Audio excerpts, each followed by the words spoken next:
Queridos irmãos e irmãs, estamos mais uma vez no nosso programa Jubileu da Esperança. Eu sou o Padre Jorge Ricardo Valois, vigário da Paróquia São Francisco de Assis na Boca do Rio e secretário de pastoral da nossa arquidiocese. E nós estamos refletindo, estudando, meditando sobre as 4 principais constituições do Concílio Vaticano II para nos preparar para celebrar o jubileu do ano de 2025, como foi o desejo do nosso querido Papa Francisco. E hoje, para nos ajudar nessa reflexão, já estamos na Constituição sobre a Liturgia Sacrosancto Concilium. Nós temos a presença do nosso querido Padre Edson Menezes, que é vigário episcopal para a pastoral, e nos vem hoje brindar com a sua presença e também com suas reflexões nesse dia. Boa tarde, Padre Edson. Uma saudação para todos aqueles que nos acompanham nas ondas da Rádio Excelsior e também do YouTube da nossa arquidiocese.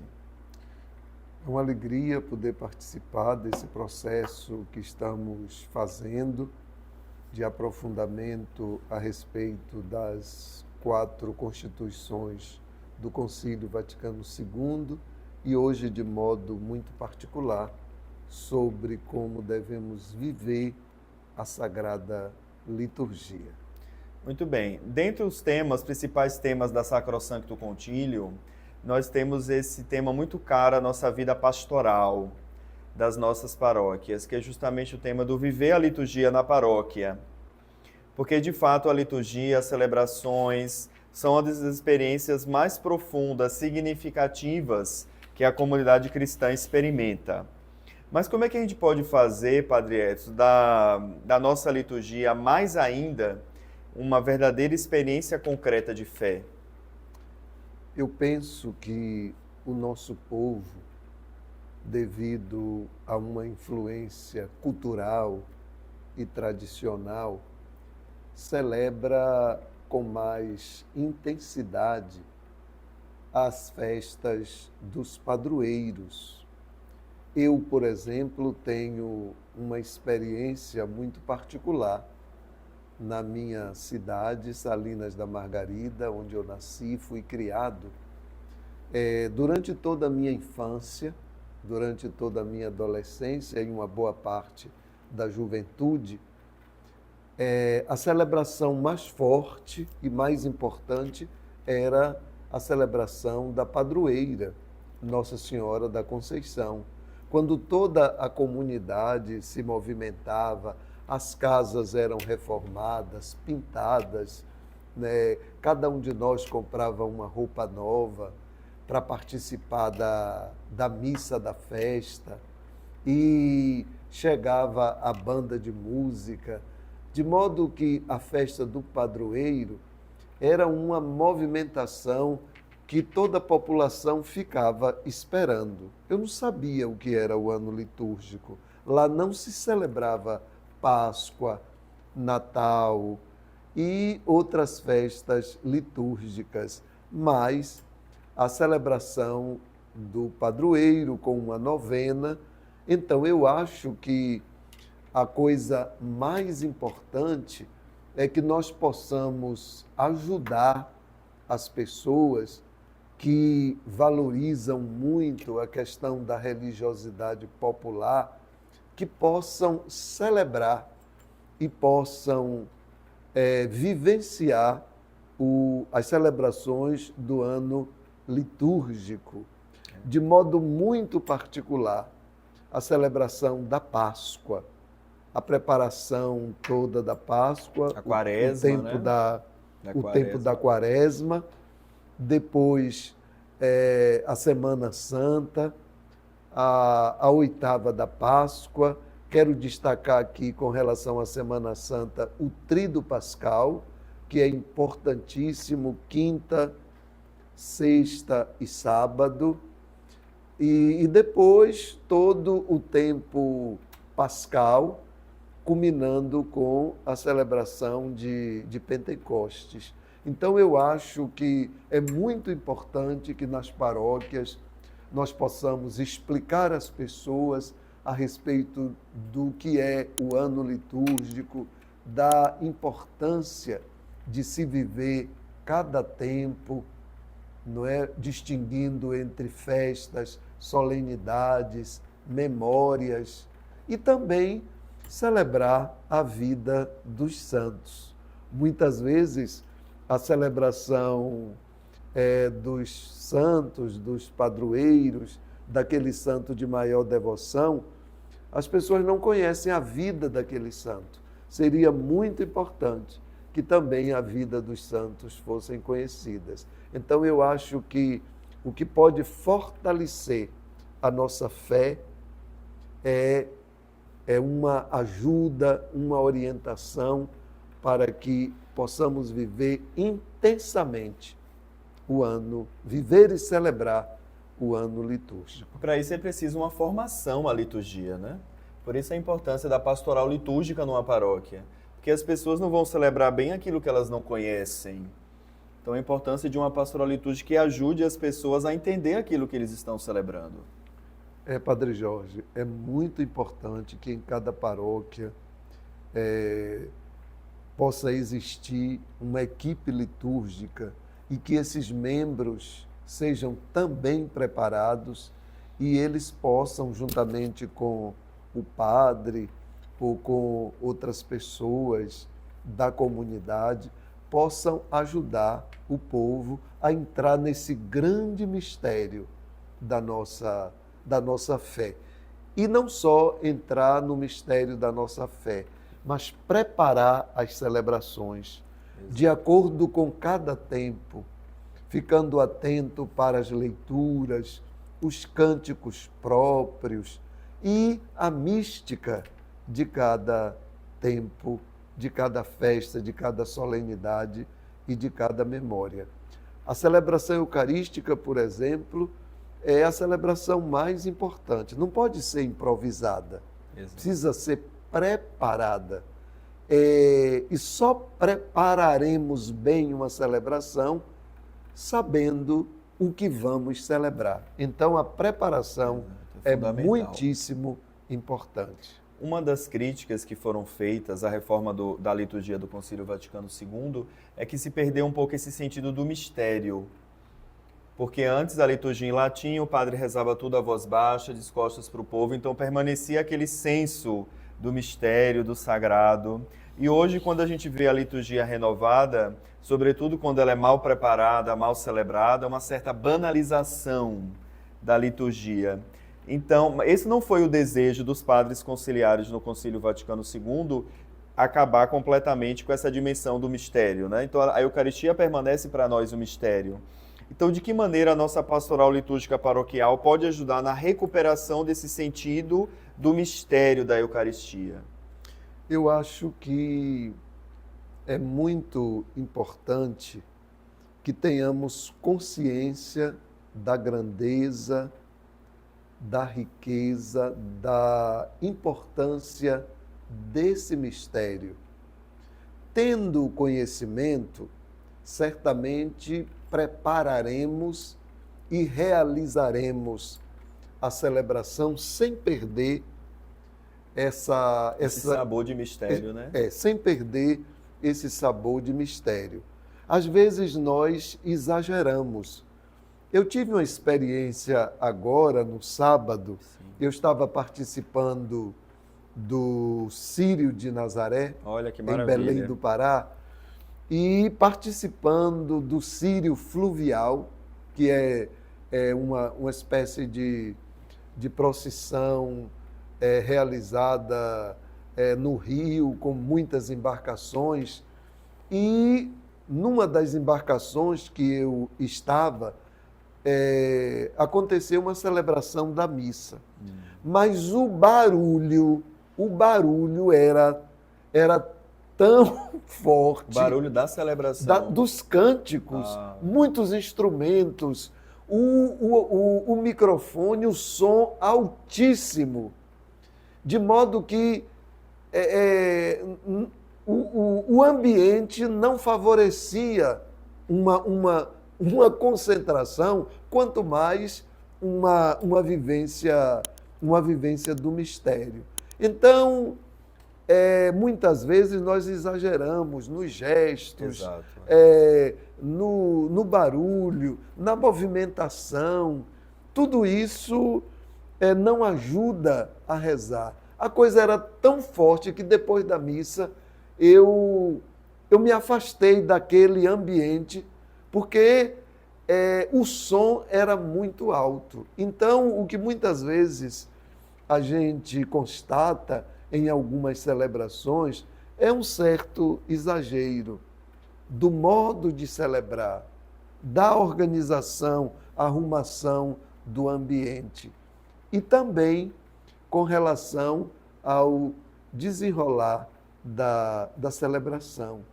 A celebração da missa precisa nos ajudar a rezar com determinados momentos de silêncio para interiorização. O cântico é para nos ajudar a rezar, não é para nos envolver, para nos motivar. Então, tendo um certo cuidado e um certo equilíbrio e fazendo as coisas como a igreja manda, eu penso que não perdemos esse mistério. É que muitas vezes nós criticamos aquilo que não conhecemos. É preciso conhecer os documentos do Concílio Vaticano II e é por isso que nós estamos fazendo esse trabalho, esse programa. Exatamente. Essa lógica porque o povo gosta, né? Quer dizer que a liturgia a gente vai se submeter ao gosto apenas, não se educa as pessoas a uma celebração, não se educa a mistagogia. Não é o melhor critério, né, Padre Écio? Porque o povo gosta, então vamos fazer assim. Tem que ter muito barulho mesmo, tem que ter muita confusão. Só que às vezes aquilo pode perder no sentido na vida das pessoas, depois elas deixam de frequentar, porque aquilo que elas buscavam na igreja não estão encontrando. Eu não concordo com esse critério. Quando alguns colegas justificam, eu não aceito, porque também na sociedade não é tudo que o povo gosta que é o melhor, que é certo ou que é o melhor. Exato. Então, para tudo, nós precisamos ter critérios. E eu não posso alimentar ou incentivar uma coisa que não está correta, que não ajuda, porque as pessoas gostam. Ao contrário, é preciso discernir realmente por aquilo que seja o melhor. Exatamente, que depois acaba atrapalhando a pessoa, né? Enfim, a caminhada espiritual, a maturidade de fé de cada um. Um dos temas também que a Sacrosanto Concílio traz é a respeito dessa ideia de inculturação na liturgia. Porque sabemos que a liturgia não é uma realidade estática, mas a liturgia sempre nos coloca em movimento, em uma dinâmica celebrativa. Por isso a liturgia é sempre viva. E assim, quando o evangelho também chega nas culturas, ele vai assumindo também, vai valorizando aquilo, as sementes do verbo, né, como dizia São Justino, que já existe nas culturas. Por isso que a Constituição sobre a Liturgia do Vaticano II trouxe esse tema da inculturação. Mas essa palavra talvez seja desconhecida de muitos de nós que nos estão acompanhando aqui. Então, o que é que a gente pode entender por inculturação? Inculturação significa uma influência, uma ligação, que deve haver uma resposta correspondente entre a cultura daquele país, daquele lugar, lugar e a fé cristã, sem que uma possa agredir a outra ou sem que uma possa sobrepor a outra. Novamente vem a palavra equilíbrio. Exato. Não é? É uma espécie de adaptação respeitosa, mas sem essa agressão, sem esse sentido de que uma possa ser superior à outra. A enculturação é como um casamento, é como um entendimento em que eu tenho o meu modo de pensar, você tem o seu, e nós convivemos e celebramos, nos respeitando. É um processo bonito, Padre Jorge. É um processo bonito. O Papa João Paulo II, ele diz o seguinte, que é um processo de ida e volta. Ele diz que a ida do evangelho até a cultura e a volta da expressão cultural já transformada pela fé. É uma troca. É uma troca, É uma troca de dons. Exato. E que se eleva a cultura, se valoriza aquilo que tem de evangelho naquela cultura, porque existe nas culturas já, como um dom da criação de Deus, essas sementes do verbo, né? Esses valores que são valores do evangelho. Claro, transformar aquilo que não é evangélico, que não é valor do evangelho, mas realçando, valorizando a cultura. Então isso também precisa estar na expressão litúrgica. Então o senhor tocou numa palavra fundamental, a adaptação. Então a gente pode dizer que a enculturação é uma forma de adaptar, né? O ato celebrativo a também as expressões culturais, aos valores culturais, ao modo daquele povo ser e estar, não é verdade? Sem que se perca a essência de cada um. O erro está no exagero, que muitas vezes acontece. E um exagero forçado, não é, que termina descaracterizando a celebração ou até mesmo descaracterizando a fé cristã. Exato. É aquilo que o Dom Armando Butiol chama de criatividade selvagem. Às vezes a gente quer fazer para adaptar demais, entre aspas, ou seja, fora daqueles critérios de prudência, de equilíbrio, e acaba banalizando também o mistério, né? Vamos dizer assim, descaracterizando aquilo que é a celebração litúrgica. A gente nunca pode perder também de vista essa ideia da liturgia como um memorial, que sai do tempo cronológico e vai até o tempo da graça de Deus. Ou seja, sempre uma liturgia que nos aponta para a eternidade. Então, como é que a gente pode entender mais assim, expressões dentro da liturgia que nos apontam para essa dimensão do eterno? A gente precisa trazer esse mistério, que é o mistério da redenção, o mistério da paixão de Cristo para nossos dias, trazendo e relacionando aos acontecimentos tudo aquilo que Cristo viveu, tudo aquilo que Cristo sofreu, continua sendo atualizado nos acontecimentos da vida, no sofrimento das pessoas, no resgate também que cada pessoa faz no sentido de superar, no sentido de vencer, no sentido de vencer mesmo os obstáculos e os desafios da vida. Nós continuamos vivendo aquilo que São Paulo diz que faltou no sofrimento de Cristo. Completo na minha carne, né? O que falta a paixão de Cristo. Vai se completando aquilo que faltou na paixão de Cristo. É essa atualização que a gente precisa fazer. Exato, mas nunca se perde essa dimensão do caminho rumo à eternidade. Então, como a liturgia também expressa isso, essa dimensão escatológica, ou seja, que aponta para o eterno, que aponta para a plenitude, onde Cristo será tudo em todos. De que maneira a gente pode perceber isso na liturgia? Nós não celebramos as coisas da terra, nós celebramos as coisas do céu, na perspectiva da eternidade.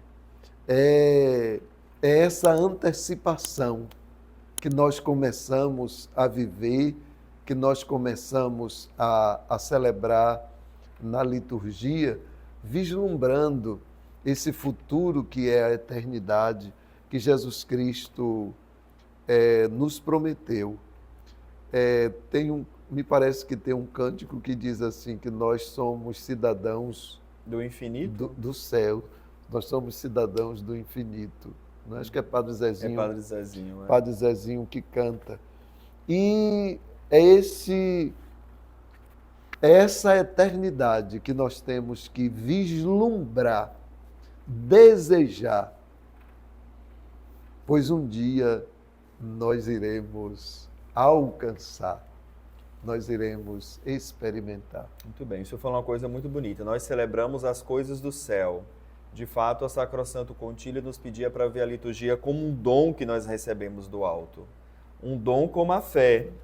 Por isso que a liturgia também é a expressão da nossa fé. A igreja crê enquanto reza. E por isso também, por meio da liturgia, nós somos chamados também a, em todo gesto, não apenas no credo, mas fazer dela uma profissão da fé. Então, de que maneira a gente pode valorizar essa ideia de que a liturgia é o modo de que nós professamos a nossa fé, que nós, pelo ato celebrativo, pelo ato litúrgico, estamos ali, de fato, proclamando a vitória de Cristo sobre o pecado e a morte, proclamando a grandeza do amor de Deus, da criação de Deus. De que modo nós podemos fazer com que a nossa pastoral litúrgica possa refletir essa ideia de que a liturgia é uma profissão de fé? Na liturgia tem um momento muito importante, muito forte, que é a proclamação da palavra de Deus. A palavra que precisa ser acolhida, a palavra que precisa ser vivenciada e transformada numa prática de vida. Eu penso que o melhor modo que nós podemos testemunhar e expressar a nossa fé é transformando a palavra numa prática de vida, dando bom exemplo no nosso ambiente de trabalho, na nossa casa, na nossa família, na sociedade, sendo sal, luz e fermento. Ou seja, sendo verdadeiramente cristã. Aquilo que nós celebramos precisa ser transformado numa vivência, num exemplo de vida. Senão se resume apenas a um rito, né? Não é de fato uma celebração. Se ela não tem incidência na minha vida, se ela não me transforma interiormente, não é uma celebração, é apenas algo externo, formal. Então aí a liturgia pode crescer nessa dimensão realmente de transmissão da fé, a partir do momento que ela vai assumindo frutos na nossa vida. Por isso essa dimensão festiva também da liturgia, né? A liturgia como uma festa, a festa da salvação, e por isso que deve ser amada, aprofundada, cuidada, promovida e educada. Aqui na Bahia nós temos uma cultura tão festiva, então nas Eucaristias também somos chamados a valorizar isso, né? Não é transformar tudo numa banalização, não é esse sentido, mas de ver que ali também é uma festa, é um banquete messiânico, é um festim nupcial. A celebração eucarística é uma grande festa, é a festa da vida. É essa festa que nós precisamos preparar bem, precisamos participar bem, precisamos vivenciar bem, para que a nossa vida seja também uma festa, isto é, sejamos pessoas felizes, alegres, sorridentes, realmente pessoas de fé. Otimistas diante da vida, né? Como é triste ver cristãos tão pessimistas. Então a Eucaristia, essa dimensão da festa da Eucaristia também nos leva aí, esse otimismo diante da vida, diante das realidades tão desafiadoras do nosso mundo. Tem um cântico que diz assim: para mim não pode haver festa maior do que você se aproximar do altar, mais ou menos assim. Sim. para comungar. Acho Isso é verdade. belíssimo esse canto. Para mim não pode haver festa maior, celebração maior do que a celebração eucarística. Muito bem. Obrigado, Padre Edson, pela sua presença entre nós. E nós vamos ainda retomar esse tema da vivência da liturgia na paróquia no nosso próximo programa. Deus abençoe. Até lá.